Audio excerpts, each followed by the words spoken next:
আসসালামু আলাইকুম ওয়া রাহমাতুল্লাহি ওয়া বারাকাতুহু।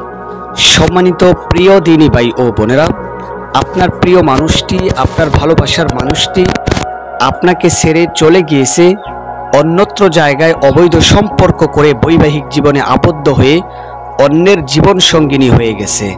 যদি এরকমটা হয়, আপনি হতাশ হয়ে আছেন, আপনি চেয়েছিলেন তাকে হালালভাবে সঠিক উপায়ে আপনার কাছে রাখার জন্য। আপনি কি জানেন যে মানুষটা আপনাকে ছেড়ে চলে গিয়েছে, আপনার প্রিয় মানুষ, মহাব্বতের মানুষ, ভালোবাসার মানুষ, আল্লাহ চাইলে এই হারানো মানুষকে আবার আপনার দিকে ফিরিয়ে আনার কার্যকরী এমন কিছু তদবির, এমন কিছু দোয়া আছে। আল্লাহ চাইলে হালাল পথে আবার তাকে আপনার দিকে ফিরিয়ে আনতে পারবেন ইনশাআল্লাহু তাআলা। প্রিয় দিনদার ভাই ও বোনেরা, আজকের এই আলোচনাটি অত্যন্ত গুরুত্বপূর্ণ। আশা করি সম্পূর্ণ আলোচনাটি শুনবেন।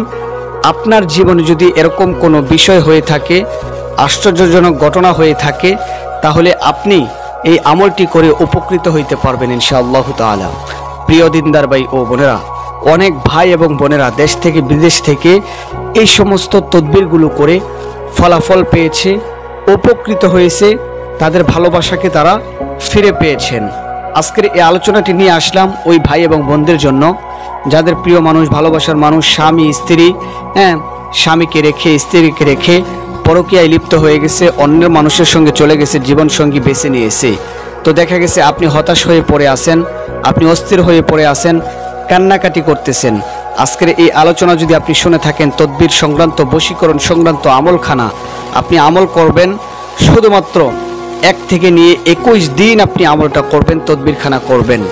এমন একটা দিন আসবে এই 21 দিনের ভিতরে, আপনার জীবন সঙ্গিনী যে ছিল, যাকে আপনি হালাল পথে চেয়েছেন, ওই মানুষটা আপনাকে ফোন করে বলবে তার ওই ব্যক্তির সঙ্গে ডিভোর্স হয়ে গেছে, বিচ্ছেদ হয়ে গেছে।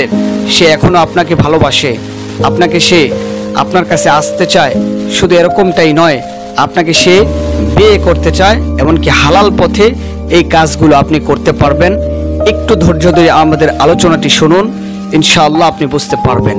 প্রিয় দিনদার ভাই ও বোনেরা, আপনি মনে করতেছেন অসম্ভব, এটা কখনোই সম্ভব না।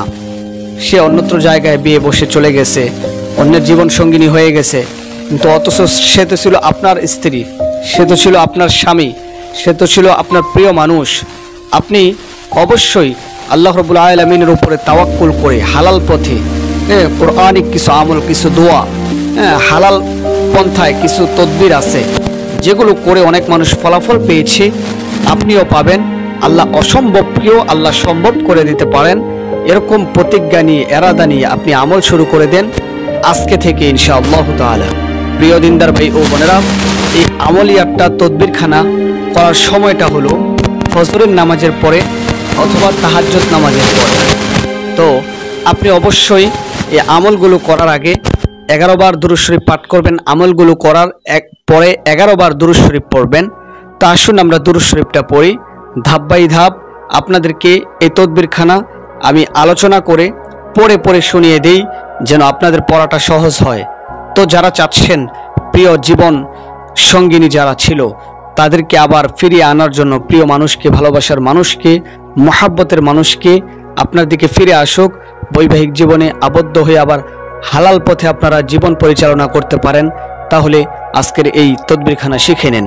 দুরূদ শরীফটা পড়েন, আল্লাহুম্মা সাল্লি আলা মুহাম্মাদিন ওয়া আলা আলি মুহাম্মাদ কামা সাল্লাইতা আলা ইব্রাহিম ওয়া আলা আলি ইব্রাহিম ইন্নাকা হামিদুম মাজিদ। আল্লাহুম্মা বারিক আলা মুহাম্মাদিন ওয়া আলা আলি মুহাম্মাদ কামা বারাকতা আলা ইব্রাহিম ওয়া আলা আলি ইব্রাহিম ইন্নাকা হামিদুম মাজিদ। 11 বার পড়বেন। আমি তো একবার পড়ে শোনাইলাম, তারপরে আপনি 100 বার পড়বেন ইয়া ওয়াদুদু, ইয়া ওয়াদুদু, ইয়া ওয়াদুদু। হাতের কর গুনে গুনে অথবা একটা তাসবিহ নিয়ে নিরিবিলি সময়ে, অর্থাৎ ফজরের নামাজের পরে একাকিত্ব অবস্থায় বসে থেকে অথবা তাহাজ্জুদ নামাজের পরে 2 রাকাত নামাজ পড়ে আল্লাহ তাআলার কাছে আপনি এইভাবে যখন ইয়া ওয়াদুদু 100 বার পাঠ করবেন, তারপরে আপনাকে যে আমলটা করতে হবে, আল্লাহ তাআলার গুণবাচক একটি নাম ইয়া লতীফু, ইয়া লতীফু, ইয়া লতীফু মাত্র 41 বার পাঠ করবেন। তারপরে আপনাকে পড়তে হবে ইয়া জামিউ, ইয়া জামিউ মাত্র 7 বার পড়বেন। তারপরে একটা দোয়া পড়তে হবে। আপনি 2টা চক্ষু বন্ধ করে দেন। এই আমলগুলো করে আপনি 2টা চক্ষু বন্ধ করে দেন। তারপরে আল্লাহর কাছে বলেন বাংলা দিয়ে আপনার ভাষায়, ও আমার মালিক, আপনি আমার প্রিয় মানুষকে, আমার ভালোবাসার মানুষকে, আমার স্বামীকে, আমার স্ত্রীকে আবার আমার দিকে ফিরিয়ে দেন। আমি তাকে ছাড়া থাকতে পারি না। আমি হালালভাবে, হালাল উপায়ে আপনার উপরে ভরসা করে, তাওয়াক্কুল করে আমি আপনার কাছেই প্রার্থনা করতেছি।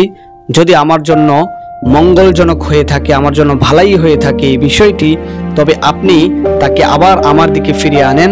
আল্লাহ পাক রব্বুল আলামিন অবশ্যই অবশ্যই 1 থেকে 21 দিন আপনি এই আমলটা চালিয়ে যান। একটা দিন দেখবেন সে আপনাকে কল করছে, সে বলবে তার ওই সম্পর্ক নষ্ট হয়ে গিয়েছে, সে আপনাকেই চায়, আপনাকেই ভালোবাসে, আপনার সঙ্গে আবার বৈবাহিক জীবনে আবদ্ধ হইতে চায়, সেটাও হালাল পথে। তাহলে কতই না সুন্দর হয় দিনী ভাই ও বোনেরা। সবকিছুর মালিক যেহেতু আল্লাহ রাব্বুল আলামিন, আপনি আমলগুলো করে যান, আল্লাহ তাআলা আপনার মনের আশা কবুল করবেন ইনশাআল্লাহ তাআলা। প্রিয় দিনদার ভাই ও বোনেরা, এই আমলখানা যদি আপনাদের ভালো লেগে থাকে, হালাল পন্থায় অন্যত্র জায়গায় চলে গেছে আপনার প্রিয় মানুষ, ভালোবাসার মানুষ, তাকেও আপনি আবার আপনার দিকে ফিরিয়ে আনতে পারবেন। বৈবাহিক জীবনেও যদি আবদ্ধ হয়ে যায়, সেও আবার আপনার কাছে ফিরে আসবে ইনশাআল্লাহ। তো আপনি আমলকারী, আল্লাহ কবুলকারী, ভিডিওটি শেয়ার করে দিবেন যারা এই সমস্ত কষ্টের মধ্যে লিপ্ত আছে। আজকের এই আলোচনাটি, ভিডিওটি হয়তো এরকম হইতে পারে তাদের জীবন বদলে দিতে পারে ইনশাআল্লাহ তাআলা। পরবর্তী ভিডিও পাওয়ার জন্য অবশ্যই আমাদের চ্যানেলে চলে যাবেন, প্লেলিস্ট আকারে দেওয়া আছে, ওই সমস্ত আলোচনাটি, ভিডিওটি দেখে আপনি নিজে আমল করে উপকৃত হইতে পারবেন ইনশাআল্লাহ। আল্লাহ আমাদের সকলকে আল্লাহর উপরে তাওয়াক্কুল করে নিজের জীবনকে পরিচালনা করার তৌফিক দান করেন, আমিন।